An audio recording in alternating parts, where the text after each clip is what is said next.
Hello Horror Hounds, time for another return trip to Springwood and the Freddy's Nightmares Nightmare on Elm Street TV series. We've had a really good run of about 3, maybe 4 strong episodes recently. Can the quality possibly keep up? We're in the back half of season 2 now, season 2 episode 13, and an episode called What You Don't Know Can Kill You.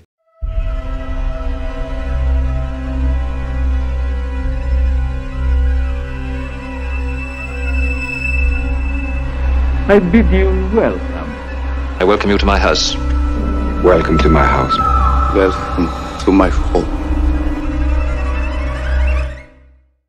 Well, that wasn't strong. It wasn't the weakest I've ever seen. It's just a couple of stories that I don't really see having any place in a Nightmare on Elm Street branded TV series whatsoever.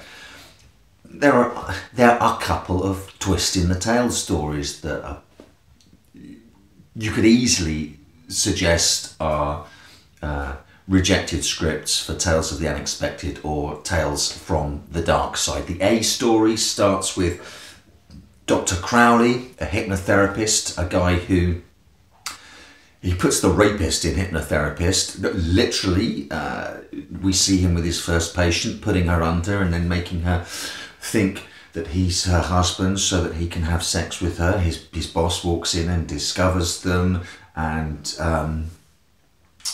in order to try and hide his crimes, he takes his next patient, Darby Brown, who's there to be hypnotized to quit smoking.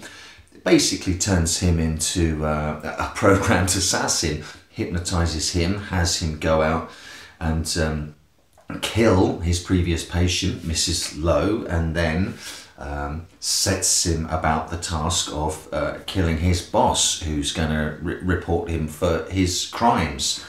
There's a little twist in that Darby is dyslexic, so when he tells him to go to office 324, he goes to office 234 instead. And can you see the twist coming a mile off? It's Dr. Crowley's own office. He's killed by his own hypnotically programmed patient. Wah, wah, wah. There's one dream sequence in it that sort of Freddy has really nothing to do with, and that's it. Darby runs out of the doctor's office, and that's the end of story A. Story B, we're still in the same hospital and Darby's hiding because his lover works at the hospital and referred him to Dr. Crowley. So there's been a murder in the hospital and he can't get out. So his lover, who's also a doctor there, is keeping him there and elects to perform a radical new kind of plastic surgery on him for the auspices of the TV episode. So radical that it's just a little laser pen. He doesn't need to be cut or actually undergo any kind of surgery or anything like that.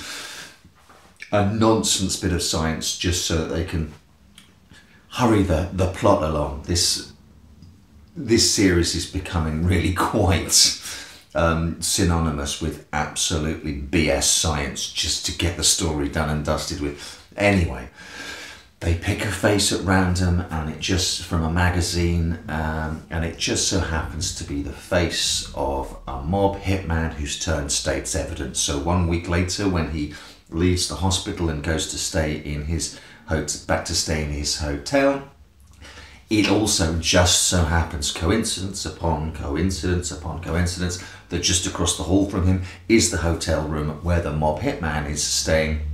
And there's a bumbling hitman who can't really shoot straight. Why would the mob send someone who can't shoot to do a shooting? So it's really there's a little section of it that's really sub Michael Palin's story from A Fish Called Wanda.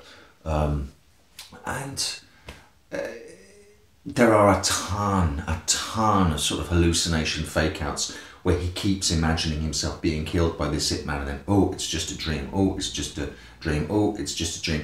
The kind of shit that I really hate that they do in this show, just so that they can crowbar some sort of fucking dreams in here, because it's supposed to be a nightmare on Elm Street type scenario.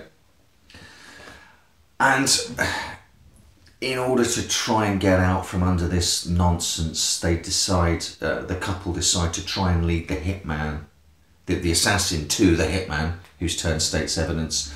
But he's such a bad shot that they end up both being shot. Darby Brown, this character, is really fucking screwed over in this episode. All he wanted to do was give up smoking, and he ended up killing 2 people and then getting shot himself by being mistaken for a mob hitman.